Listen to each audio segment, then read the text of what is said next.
Et on continue avec les nerderies.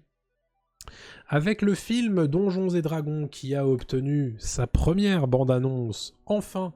Alors vous savez que c'est pas la première fois qu'il y a un film Donjons et Dragons qui est tenté. Ça a l'air d'être le premier à avoir un budget assez important, puisque les 3 premières adaptations, puisqu'il y en a eu 3, la première, bon, en fait, ont été très très vite rangées du côté des nanars, à raison.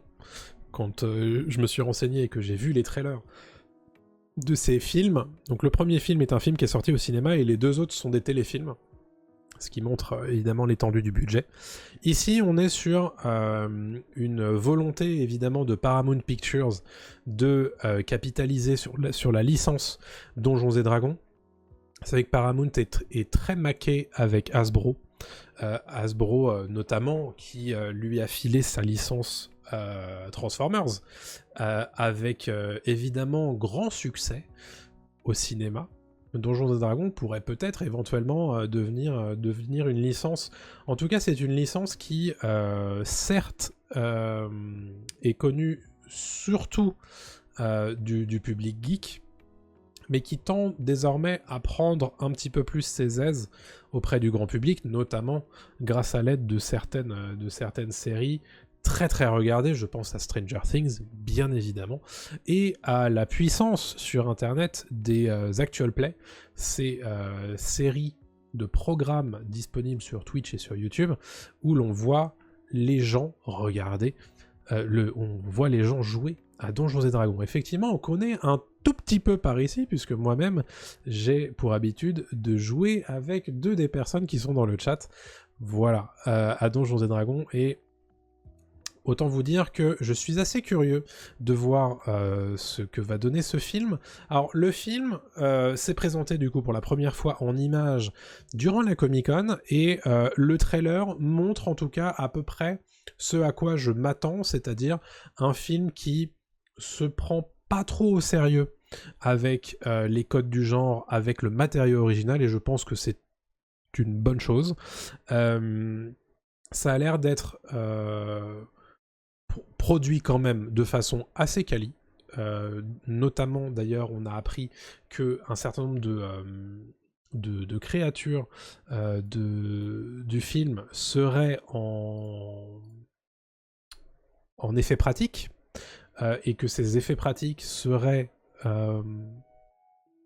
ont été faits par les spécialistes des effets spéciaux qui sont occupés de la poupée de Baby Yoda dans The Mandalorian, alias Grogu.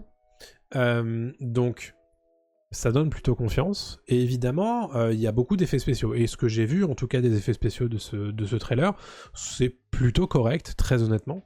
Vous le voyez en tête d'affiche, on aura Chris Pine, mais aussi Michelle Rodriguez, que l'on connaît notamment pour la saga Fast and Furious, Sophia Lillis, qui de mémoire a joué dans sa partie 1, Roger Jean Page, qui est un petit peu le nouveau Hit Boy depuis son apparition dans la chronique des Bridgerton sur Netflix, Justice Smith, que vous avez peut-être vu dans les Jurassic World, et Hugh Grant, oui, Hugh Grant est au casting de cette nouvelle adaptation de Donjons et Dragons.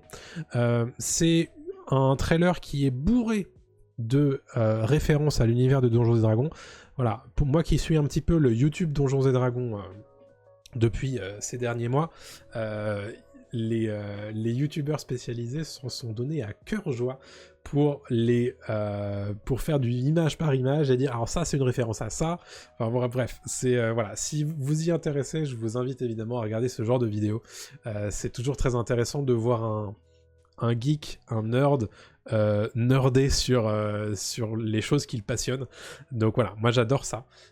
J'adore regarder ce genre de truc. Donc le film Donjons et Dragons, ça sera certainement pas un grand film, mais j'ai vraiment très envie. Effectivement, Justice Smith dans Détective Pikachu, c'est probablement d'ailleurs son grand rôle à l'heure actuelle.